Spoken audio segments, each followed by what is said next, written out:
Right now, this gorgeous lake is dying because it's surrounded by the rose industry, great big agribusiness corporations from Europe and England that are using the water to siphon off to grow roses, because it's very water intensive to grow roses, and they're shipping them to Europe. And this little lovely, lovely lake where that film was made is going to be a quote, putrid puddle in 5 to 10 years. The scientists are saying it's going so fast. And this is a story all over Africa. And it's because many, many so-called first world countries don't supply their own water footprint from their own water.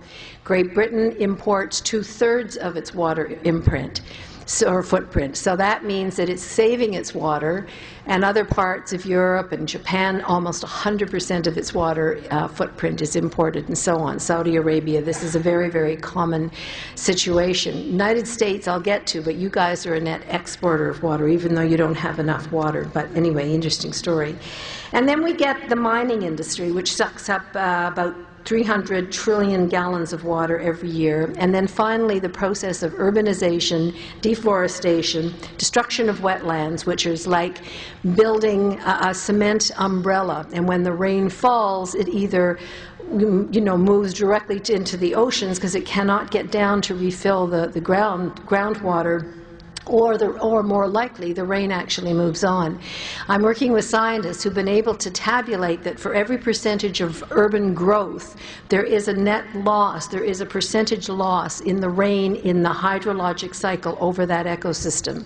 Similarly, when we cut down trees, when we cut down boreal forests or cut down rainforests, we cut down not only the forests themselves, but the whole process that allows for the healthy hydrologic cycle to function. In fact, I have to tell you that I think, and a lot of the work that I'm trying to do now is to put this into the debate, I think that the crisis of water and the way we are treating water and displacing water is as much a cause of climate change and global warming as greenhouse gas emissions.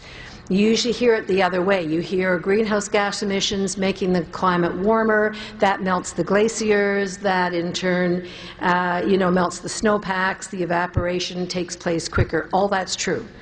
But when you take the water from the soil and from the ground and from the rivers and lakes and ecosystems, you dry it up. You take the green away by cutting down trees and wetlands and so on, the soil absorbs the sun, dries up, and we get desertification.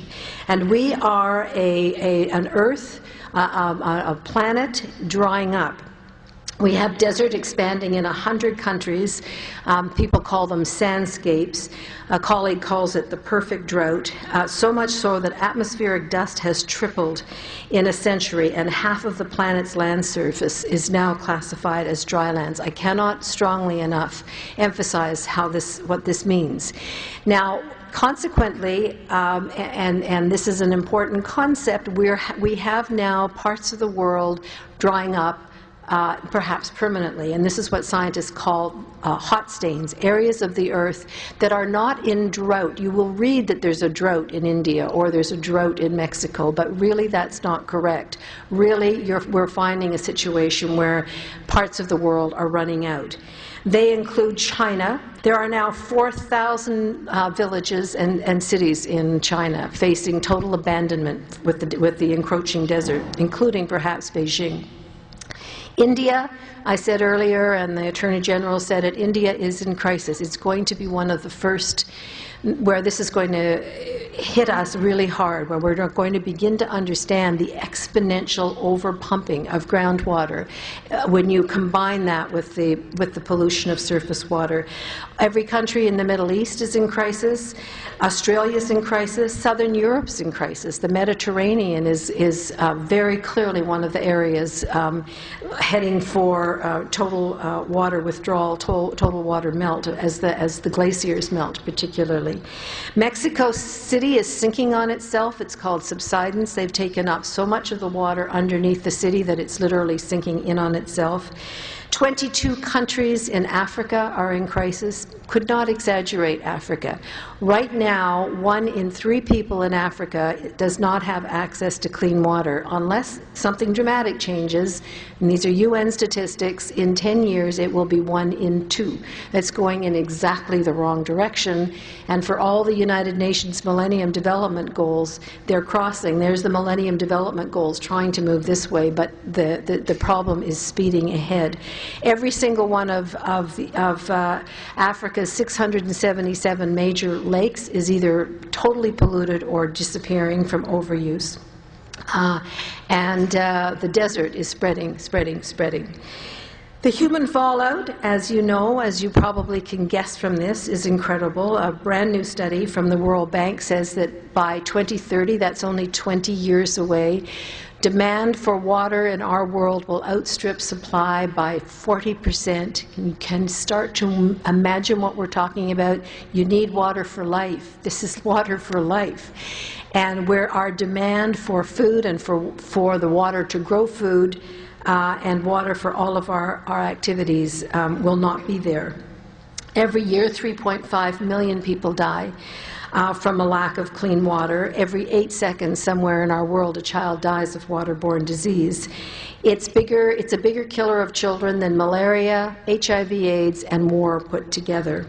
And in my mind, it is the most powerful symbol of inequality in our world. You go to any country in the global south and you will see wealthy people who can afford water, who have all they ever might want, use, need, frivolously want to throw away, and people doing without, to the point that all of the old diseases that we thought we had eradicated, including the plague, have come back. Just one kind of symbol for me is that there's one toilet in Mumbai that's supposed to service over 5,000 people. Well, of course it doesn't. And so, of course, what you get on these slums are what they call flying toilets, where people defecate into plastic bags and throw them. And you can imagine what it's like when it rains, when the rains come.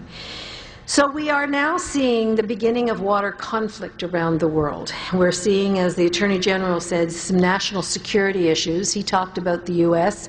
China's a perfect example. China is building a set of hydroelectric dams and a great big pipeline to take the water and the hydroelectricity from the Tibetan Himalayas, and this is the water, the snow melt, the melt, that feeds all of the major rivers of Asia. So you can see a possible conflict coming there. And China and India are both now buying up huge amounts of land and water in developing countries, although both, you could argue, both are developing countries, but their wealth has allowed them to do this, and particularly in Africa, so they will have land and water to grow food to feed their people at a future time. So it's shifting the geopolitical situation in a really, I think, kind of dangerous way.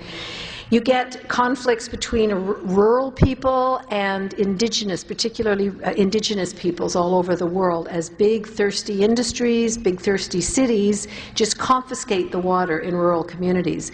Mexico City has put these pipelines into tribal communities, First Nations communities. One's called the Masawas, and they just went in and they confiscated their water source, and they built a great big fortress around it with armed guards and dogs, and you know, you don't fool around trying to get into that thing. The women of this tribe are so upset about it that sometimes at night they take axes and they come out and they just chop into the water pipe just as some kind of a protest, the way the Ogoni people do with Shell Oil in Nigeria. But I guess I would say the biggest conflict that we're seeing emerging is around the issue of the rich and the poor, those who have access to water because it's become a private commodity and they can buy it, and those who do not have access.